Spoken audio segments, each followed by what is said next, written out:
Bismillahirrahmanirrahim. Alhamdulillahi rabbil alamin. Assalatu wassalamu ala asyrafil anbiya wal mursalin Sayyidina Muhammad wa ala alihi wa sahbihi ajma'in. Qala rabbi syrah li sadri wa yassir li amri wahlul 'uqdatam min lisani. Bapak-bapak, ibu-ibu, jamaah salat subuh yang dirahmati Allah Subhanahu wa taala. Alhamdulillah, kita bersyukur pada Allah Subhanahu wa taala hadir kembali di rumah Allah yang mulia ini melaksanakan ibadah salat subuh berjamaah. Kita bersyukur kepada Allah hingga hari yang ke-23 ya. Alhamdulillah, kita istiqamah senantiasa dapat melaksanakan salat fardu berjamaah, selalu hadir di masjid. Mudah-mudahan Allah Subhanahu wa taala berikan kita kekuatan dan semangat untuk terus bisa senantiasa di masjid, terutama di hari-hari. Salawat dan salam sallallahu alaihi wasallam. Allahumma semua untuk merenungkan firman Allah Subhanahu wa taala dalam Al-Qur'an. Allah Subhanahu wa taala berfirman, A'udzu billahi minasy syaithanir rajim. Innal muttaqina fi jannatin wa 'uyun akhidina ma atahum rabbuhum innahum kanu qabla dhalika muhsinin kanu qalilan minal layli ma yahja'un wa bil ashari hum yastaghfirun wa fi amwalihim haqqul lis-sa'ili wal mahrum. Sadaqallahul azim. Innal muttaqina, sesungguhnya orang-orang muttaqin, orang-orang yang bertakwa. Allah Subhanahu wa taala perintahkan kita berpuasa. Tujuannya adalah la'allakum tattaqun, agar kita semua menjadi hamba-hamba Allah yang bertakwa. Allah sampaikan, Allah jelaskan, sesungguhnya orang-orang yang bertakwa fi jannatin, nanti akan ditempatkan di taman-taman di dalam surga, wa uyun, dan mata air. Di dalam surganya orang-orang bertakwa nanti itu ada taman, ada mata air. Ini nampaknya yang coba dicontoh oleh para developer, para pengembang perumahan terutama yang elit. Di depannya ada taman, ada air mancur untuk menambah keindahan. Sebagai gambaran kecil sebuah kenikmatan yang diberikan Allah Subhanahu wa taala kepada orang-orang yang bertakwa. tentunya aslinya taman surga itu tidak seperti yang kita lihat. Ini hanya gambaran kecil saja, tentu jauh lebih dari itu. Mengapa mereka sampai diberikan kenikmatan yang luar biasa itu? Akhidhina ma atahum rabbuhum. Kata akhidhina ma atahum rabbuhum, Ibnu Jarir berkata ay amilina bima atahumullahu minal faraid. Nah, mereka senantiasa mengerjakan segala yang difardukan oleh Allah Subhanahu wa ta'ala. Orangnya nurut, orangnya manut, maka Allah berikan dia balasan kenikmatan yang luar biasa di dalam surga. Di ayat berikut ini ada 3 kebiasaan utama orang-orang yang bertakwa. Allah Subhanahu wa ta'ala katakan innahum kanu qabla dzalika muhsinin. Sesungguhnya mereka orang-orang yang bertakwa itu qabla dzalika, yakni sebelum masuk surga, sebelum mati, ketika hidup di dunia, muhsinin, orang-orang yang senantiasa berbuat baik. Apa kebaikannya? Di antaranya yang pertama ialah kanu qalilan minal laili ma yahja'un. Yahja'un yanamun. Mereka itu qalilan minal lail, hanya sedikit waktu malamnya. Yahja'un dipakai untuk yanamun, sedikit tidurnya. Ini macam Pak Imam, mungkin malam tadi ini tak tidur, malam 23 nunggu Lailatul Qadar. Itulah ciri orang yang bertakwa, sedikit tidurnya, sedikit.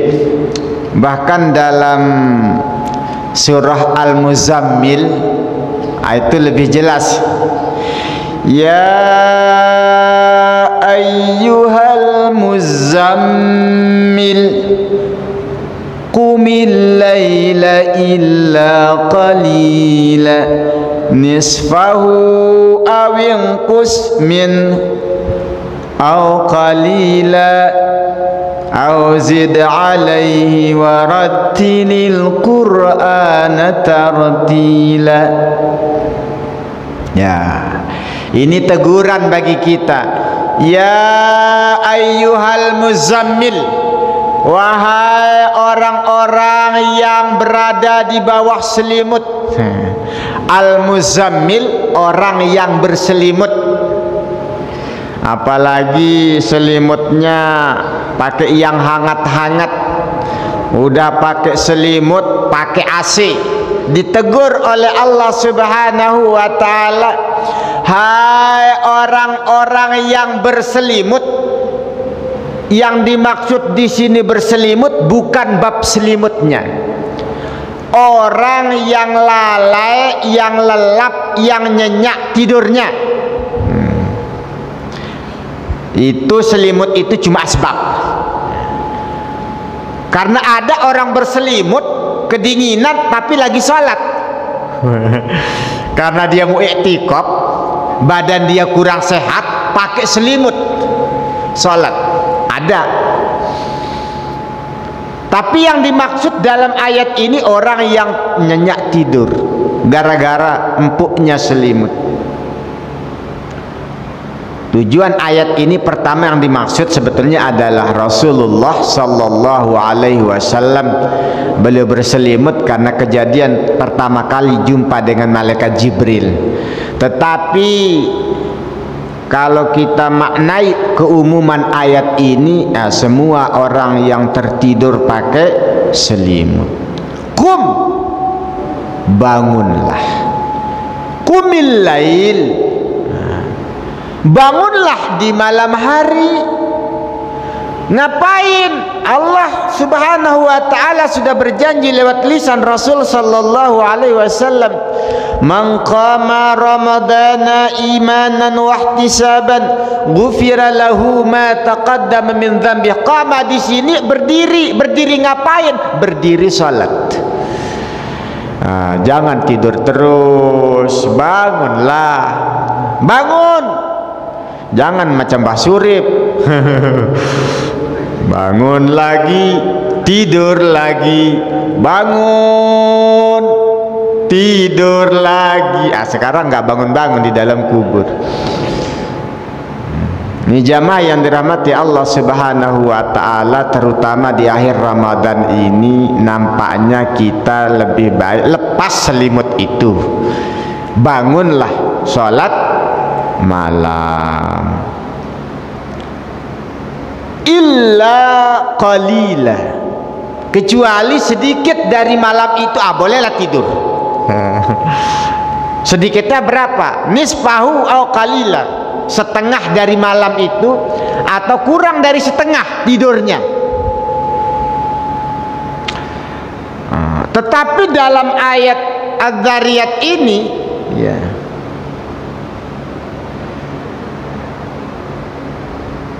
qala al-Hasan al-Basri berkata, maksud daripada qalilan minal laili ma yahja'un, sedikit tidur malamnya, maddau salata min awalil lail ila sahar,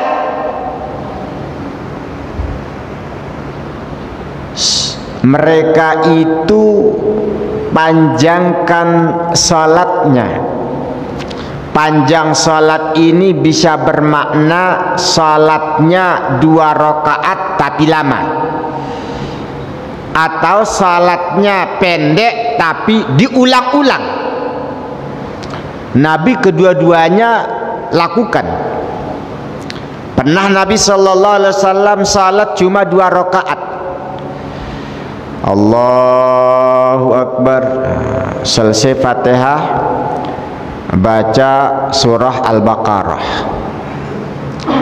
Selesai Al-Baqarah mau 3 juz, ternyata belum ruku. Lanjut dengan surah Ali Imran. Selesai Ali Imran dikirain sudah mau ruku, lanjut ke Al-Maidah. Kalau kita jadi makmum mungkin ini pertama dan terakhirlah dia Sakinah. Itu salat sunnahnya Rasulullah sallallahu alaihi wasallam. Yang luar biasa bukan saja berdirinya yang lama. Selesai beliau baca itu, beliau rukunya hampir sama lamanya dengan berdirinya. Nah, kalau kita ini sudah, lutut kita sudah goyang-goyang. Itu panjang sholatnya walaupun 2 rakaat. Ada yang pendek sholatnya tapi rakaatnya banyak, tapi nggak 7 menit kali lah gitu. Nah, pendek artinya terus sholat. Min awalil lail ila sahar. Nah, ini berat ini, ya. Dari awal malam Isya ila sahar, sampai waktu sahur. Berarti nggak ada tidur, nggak ada tidur. Sahira yasharu saharan, bangun pagi-pagi waktu sahur. Itu sahira fi'il madinya. Tapi kalau sahara yasharu sihran, tukang sihir. Hati-hati makanya baca ayat itu. Ini beratnya bahasa Arabnya. Sahira yasharu saharan, bangun waktu sahur, bangun pagi. Sahara yasharu sihran, tukang sihir. Jangan salah baca. Jamaah yang dirahmati Allah Subhanahu wa taala, ini memang berat ya. Berat ya. Bangun dari awal malam salat sampai waktu sahur. Setelah sahur ngapain? Tsummastaghfara fis sahar. Kemudian di waktu sahur dia beristighfar. Nah, jamaah yang dirahmati Allah Subhanahu wa taala, wajarlah diberikan kenikmatan yang luar biasa bagi orang-orang yang bertakwa model ini.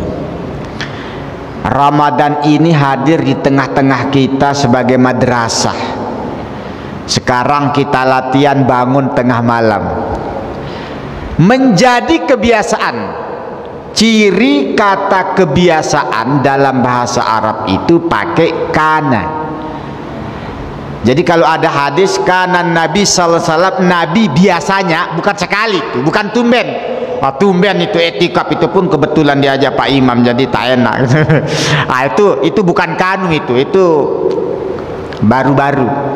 Tapi kalau di sini kanu qalilan minal lail ma yahjaun, mereka itu biasanya,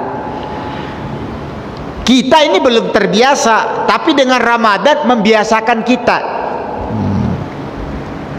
Karena itu jangan selesai Ramadan ke masjidnya selesai Ramadan bangun malamnya selesai. Kalau begitu berarti takwanya belum nyampe sini.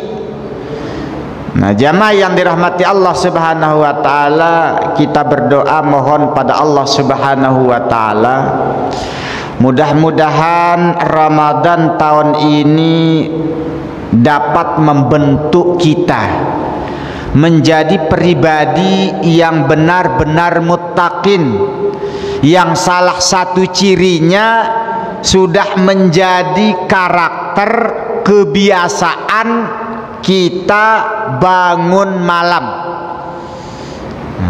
Nanti setelah Ramadan bangun malam itu menjadi kebiasaan. Kalaupun tidur, tidurnya sedikit, lebih banyak tahajudnya. Nah, jamaah yang dirahmati Allah Subhanahu wa taala, ini kalau kita nak mencontoh Nabi sallallahu alaihi wasallam, beliau biasa 10 hari terakhir Ramadan itu i'tikaf di masjid. Setelah Nabi wafat, para istri beliau pun melakukan itu. Setelah istri-istri Nabi wafat, para sahabat yang lain melakukan itu. Setelah sahabat wafat, mudah-mudahan kita juga bisa melakukan seperti itu. Perlunya 10 hari itu supaya ada pembiasaan. Karena kalau cuma sekali itu kita bisa kuat, sehari semalam begadang tahajud bisa, besok tak lagi. Itu belum membiasakan. Tapi kalau 10 hari insya Allah jadi terbiasa, sehingga nanti di luar Ramadan bisa kita lakukan. Kita coba dengan para santri ya, tapi sekarang mereka sudah pulang, kemarin dah pulang. Ternyata satu hal yang kami tangkap, ini nampaknya juga rahasia dari jamaah tablik. Pembentukan karakter itu jauh lebih efektif dengan cara membiasakan mereka banyak beribadah, mendekatkan diri kepada Allah. Nampaknya hatinya lebih lembut, lebih mudah dibentuk untuk hal-hal yang lain kalau ia senantiasa rajin bangun malam, rajin salat sunnah atau amaliyah-amaliyah sunnah, mendekatkan diri kepada Allah Subhanahu wa ta'ala. Jamaah yang dirahmati Allah Subhanahu wa ta'ala, inilah kebiasaan pertama orang-orang yang bertakwa. Sedikit tidur malamnya lebih banyak dipakai untuk beribadah kepada Allah Subhanahu wa ta'ala. Yang kedua, amalan atau kebiasaan orang yang bertakwa ialah wabil asharihum yastaghfirun. Ashar jamak dari sahar, dan waktu sahur artinya berarti bukan sekali. Waktu-waktu sahur mereka banyak dipakai untuk beristighfar, mohon ampun kepada Allah Subhanahu wa ta'ala. Siti Aisyah radhiyallahu ta'ala anha bertanya kepada Nabi sallallahu alaihi wasallam, "Ya Rasul, kalau saya jumpa dengan Lailatul Qadar, apa yang mesti saya baca?" Kata Nabi, "Bacalah Allahumma innaka afuun tuhibbul afwa fa'fu anni." Mohon maaf kepada Allah atas segala kesalahan yang telah dilakukan. Maka ini juga bermakna beristighfar, mohon ampun kepada Allah. Kalau kita mau pakai redaksi tekstualnya, kita perbanyaklah baca Allahumma innaka afuun tuhibbul afwa fa'fu anni.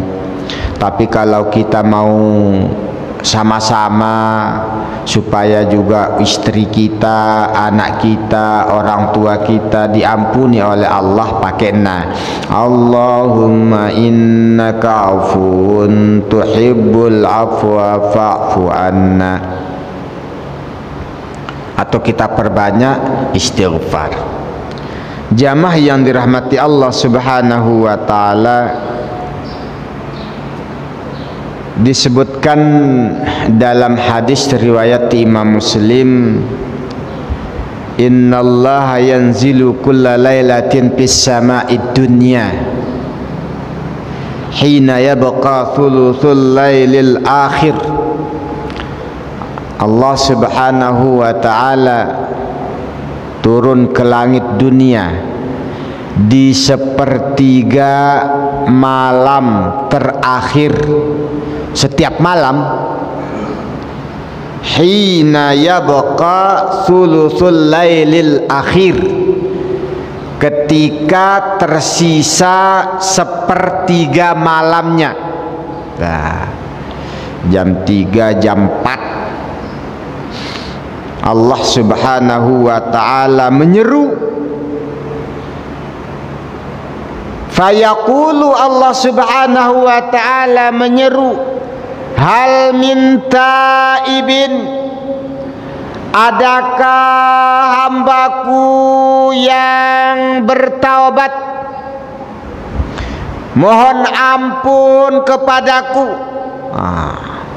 Dicek nih, ada tak nih jam segini nih lagi baca istighfar, bertaubat. Fa'atubu, kalau ada yang bertaubat, kalau ada yang beristighfar mohon ampun saat ini, fa'atubu, maka pasti akan ku ampuni dosanya, pasti akan ku terima tobatnya. Siapa yang bertobat di sepertiga terakhir malam Allah jamin fa'atubu, pasti ku terima taubatnya. Cuma syaratnya itu hina yabqa thuluthul lailil akhir, tersisa malam itu tinggal sepertiga ya, di ujung malam. Kalau Ramadan alhamdulillah insyaallah senantiasa kita bisa dapat.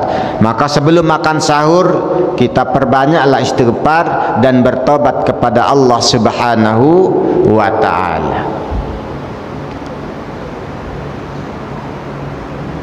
Hal mim mustaghfirin fa astaghfiru lahu, adakah yang beristighfar mohon ampun kepadaku maka pasti akan kuampuni, kata Allah. Yang kedua, siapa yang bertaubat Allah akan terima taubatnya. Siapa yang beristighfar Allah pasti ampuni dosanya. Hal min sa'ilin fayu'tiya su'ala, adakah yang meminta kepadaku pasti akan kuberi, kata Allah Subhanahu wa ta'ala. Jamaah yang dirahmati Allah Subhanahu wa ta'ala, mudah-mudahan ya, kalau kita dapat melaksanakan i'tikaf, ada beberapa hal ini dapat kita perbanyak. Satu, sholat. Dah capek sholat, kita berzikir, bertaubat, beristighfar kepada Allah Subhanahu wa ta'ala. Setelah itu baru kita berdoa.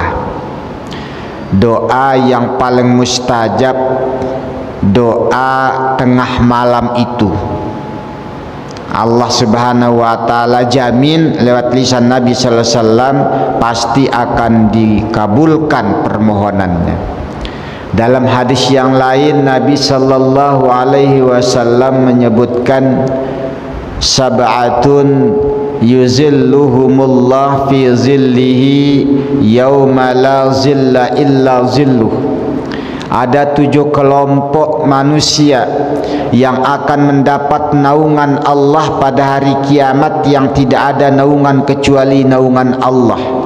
Di antaranya warajulun da'allaha fi ulwah fafadat ainah, seseorang yang berzikir, berdoa, mohon ampun kepada Allah Subhanahu wa ta'ala di tengah kesunyian saat manusia pada tertidur lelap, fafadat ainah, dengan mengeluarkan air mata, menangis, mengingat dosa dan salah yang ia lakukan seraya mohon ampun kepada Allah. Maka orang yang menangis berdoa kepada Allah di tengah malam, khususnya di sepertiga malam ini, akan mendapat naungan nanti pada hari kiamat dan mendapat jaminan doanya pasti diterima oleh Allah Subhanahu wa ta'ala.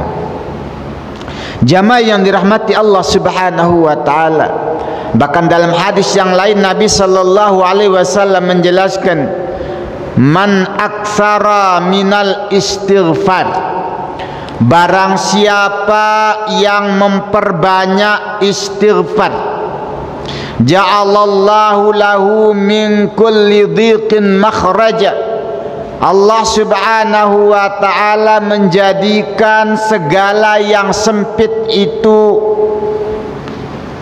makhraja, diberikan jalan keluar.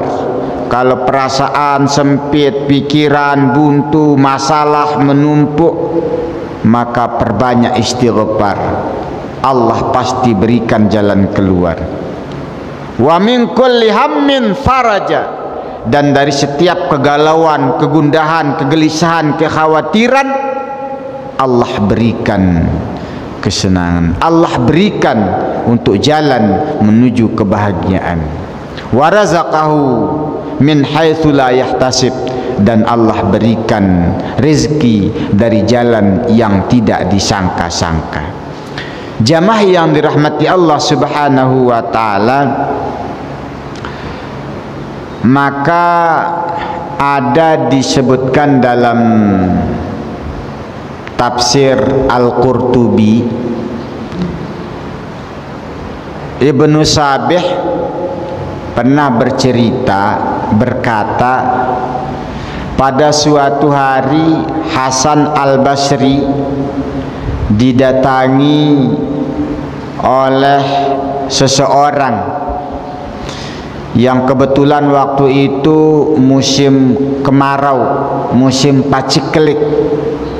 Ya khawatir kemarau ini akan menghabiskan tanamannya, nggak dapat air. Ketika ia mengadukan hal itu, Hasan Al-Basri berkata, istaghfirillah, beristighfarlah kepada Allah. Tak lama ada yang datang, dia mengadukan ekonominya sangat sulit, keuangannya sangat sulit, orang fakir. Ternyata arahan dari Hasan Al-Basri, fastaghfirillah, beristighfarlah kepada Allah. Tak lama datang lagi ada orang yang dah lama nikah tapi tak punya anak. Hasan Al-Basri juga mengarahkan fastaghfirillah. Ibnu Sabih yang mendengar itu jadi bertanya, Syekh, orang itu datang, setahu saya masalahnya beda-beda, kok yang disuruh cuma istighfar? Apa kata Hasan Al-Basri? Hadza laisa min indi, ini bukan dari saya arahan ini.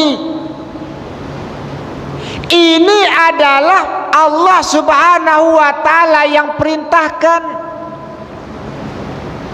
Maka Hasan Al-Basri membaca surah Nuh ayat 10 sampai ayat 12. Allah Subhanahu wa taala berfirman, faqul tastaghfiru rabbakum innahu kana ghaffara yursilis samaa 'alaikum midrara wa yumdidkum bi amwalin.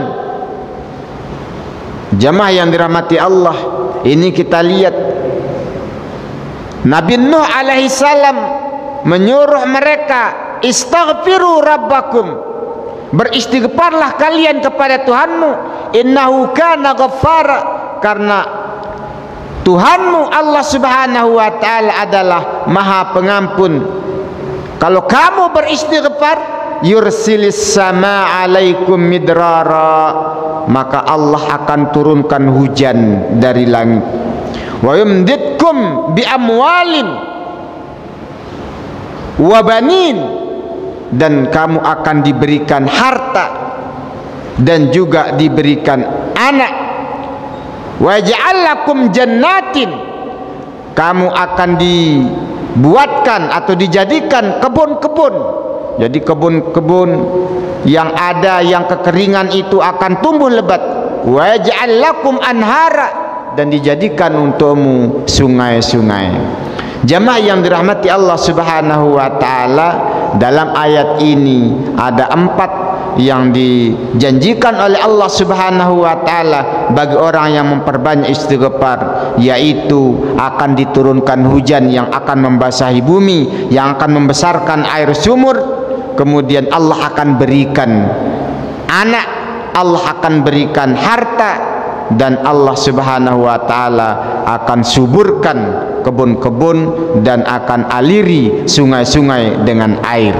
Jamaah yang dirahmati Allah Subhanahu wa taala, maka kalau hari ini banyak masalah yang menimpa kita, maka hendaklah kita perbanyak istighfar, terutama di bulan suci Ramadan di akhir ini, karena kita ingin selesai Ramadan dosa-dosa kita diampuni oleh Allah Subhanahu wa taala.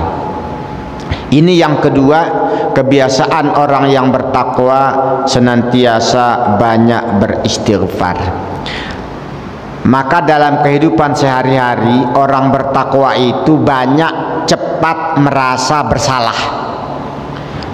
Kebalikannya orang yang tidak bertakwa suka merasa benar, sehingga dinasihati malah tersinggung, jadi marah.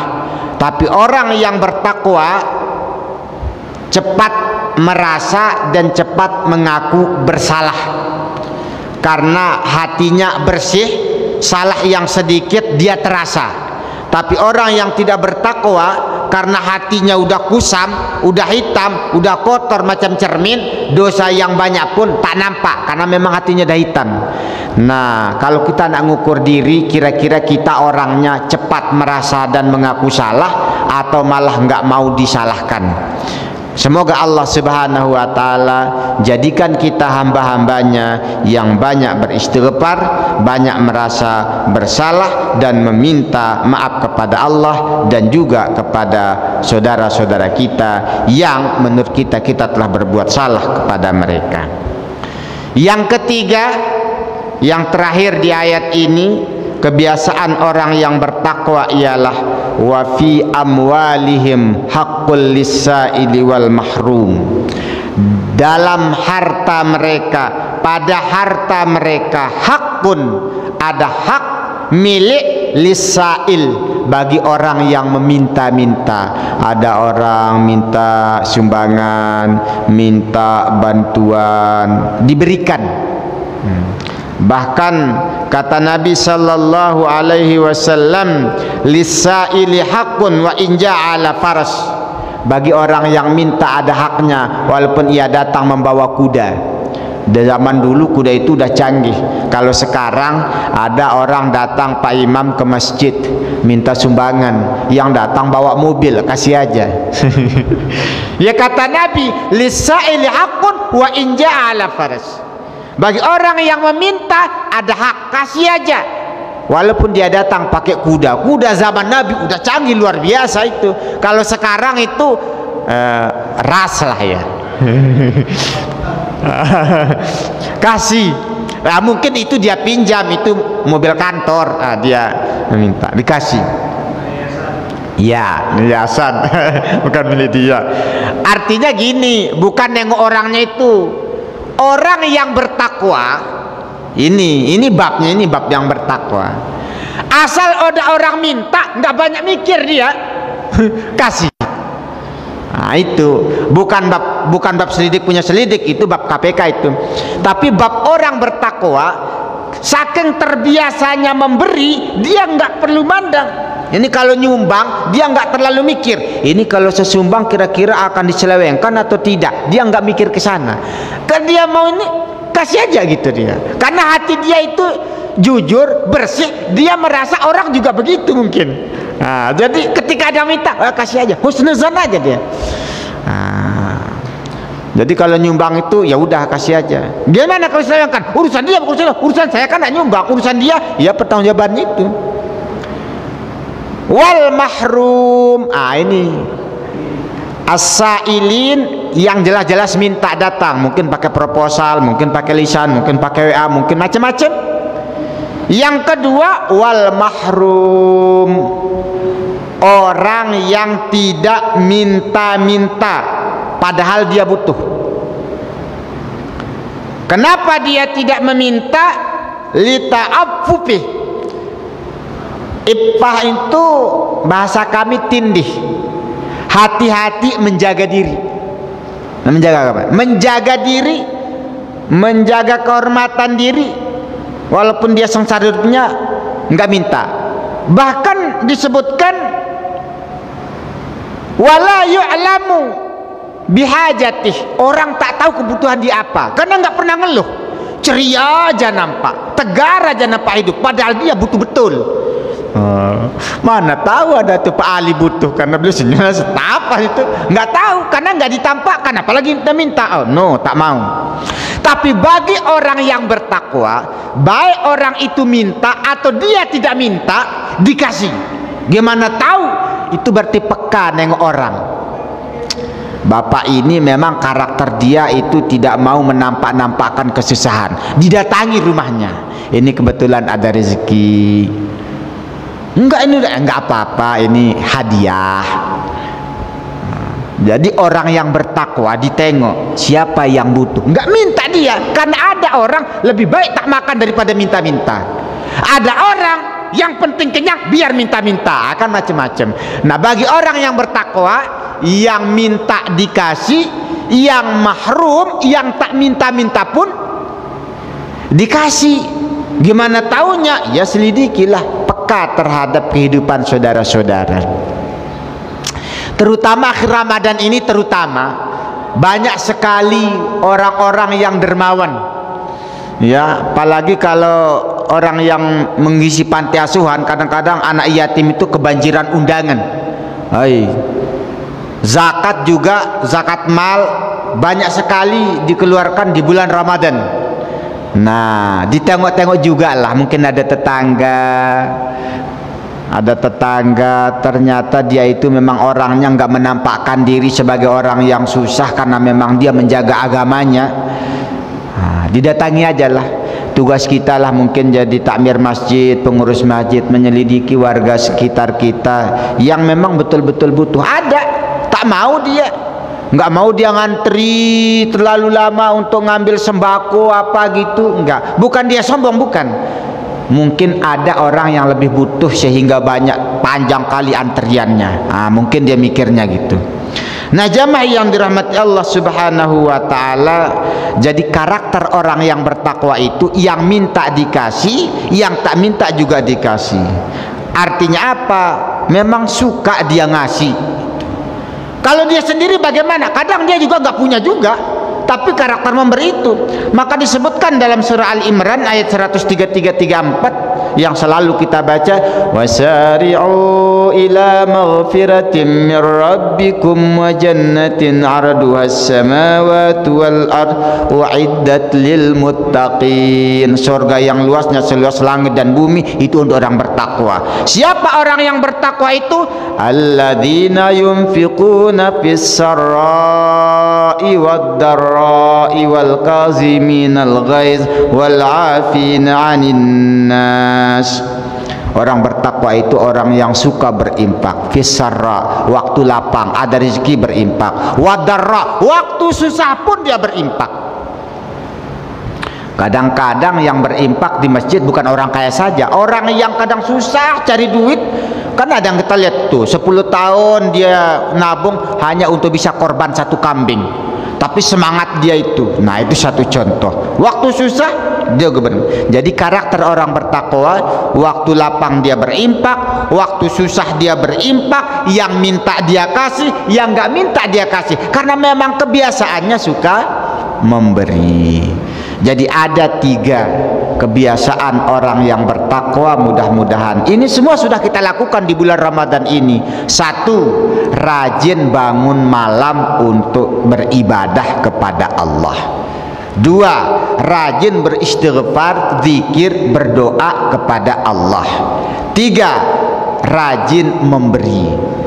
Salat, zikir, istighfar, hablum minallah. Memberi, hablum minan nas. Mudah-mudahan pelajaran dan kebiasaan kita di bulan Ramadan ini itu akan menjadi karakter dan kebiasaan kita, dapatlah kita lakukan setelah Ramadan, sehingga janji Allah Subhanahu wa taala kepada orang yang bertakwa itu dapatlah kita peroleh. Maka benarlah firman Allah, inna akramakum indallahi atqakum. Sesungguhnya orang yang paling mulia di antara kamu orang yang paling bertakwa.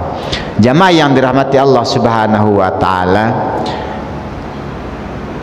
mungkin ini yang dapat kami sampaikan. Nampaknya Pak Imam ada mau ditanyakan. Boleh ya, kalau memang dibolehkan kami persilakan. Assalamualaikum warahmatullahi wabarakatuh. Waalaikumsalam warahmatullahi wabarakatuh.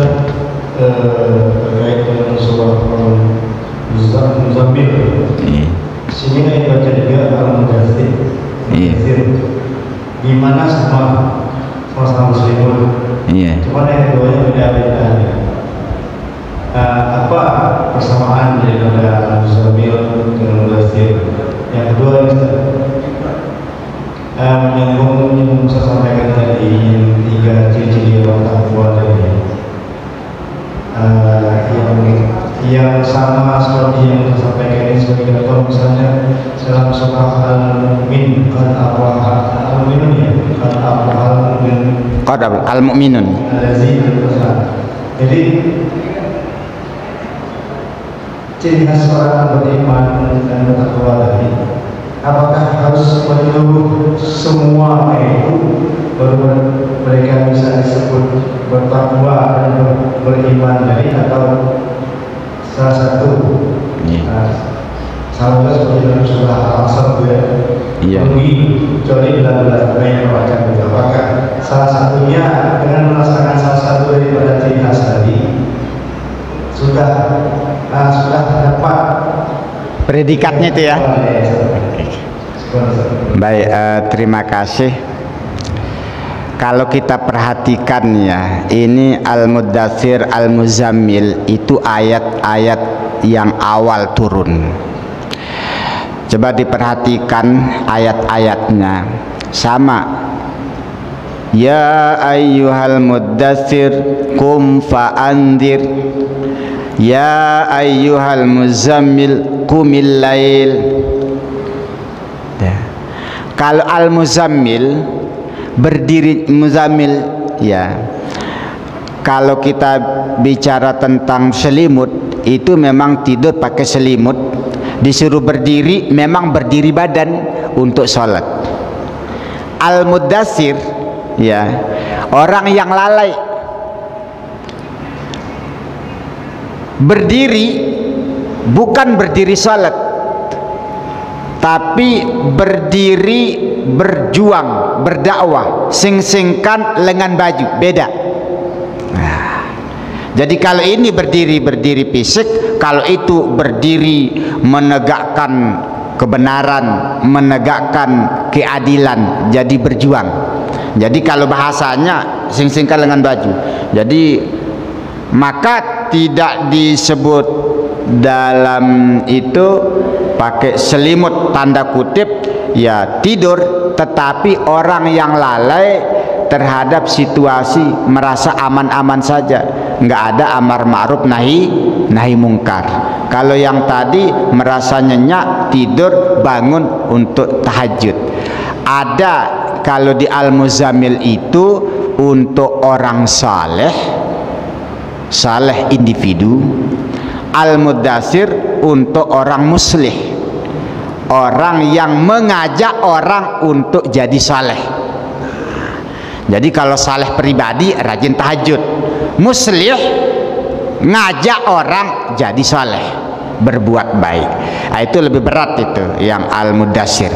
Nah kalau ini disuruh salat, disuruh baca Quran, nah untuk pribadi ini cocok untuk tapi kalau yang Mudaththir itu untuk menegakkan kebenaran. Jadi beda. Tidurnya orang yang mau bangun salat ya tidur terlentang, tidurnya orang yang mau berjuang itu lalai, merasa aman aja, tak ada masalah. Itu bahaya. Ibaratnya orang Islam saat ini mungkin lagi tidur belum bangun ya, belum bangun, nggak bergerak dalam pengertian badannya mondar-mandir ke pasar, nggak ada gerakan. Nah, jadi gerak. Sekira itu ya. Yang kedua, apapun yang kita lakukan, kalau itu ada ciri takwa, maka predikat takwa kita dapat.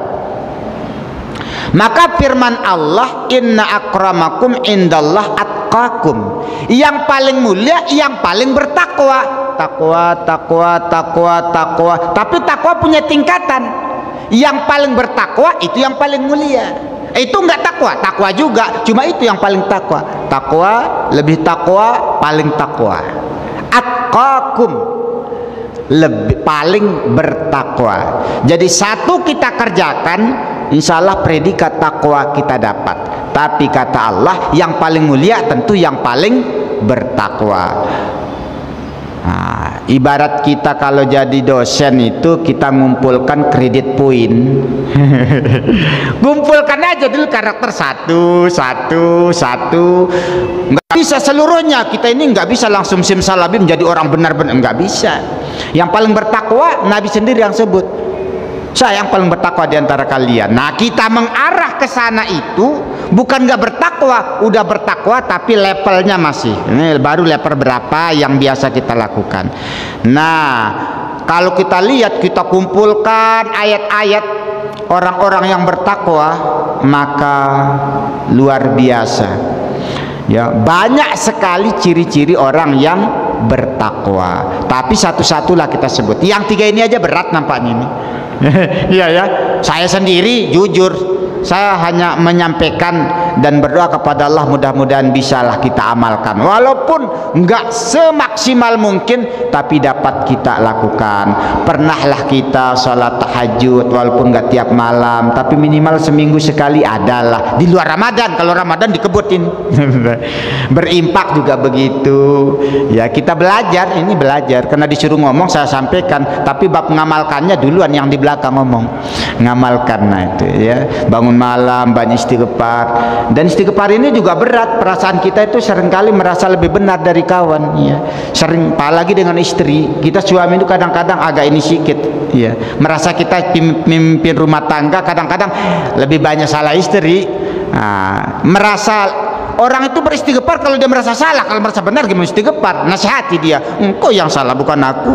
Nah, karena itu mudah-mudahan ya selama kita puasa ini kita ternyata banyak orang yang banyak mengalah dalam perdebatan, dalam apa, cepat merasa salah sehingga minta ampun pada Allah, mohon maaf kepada orang.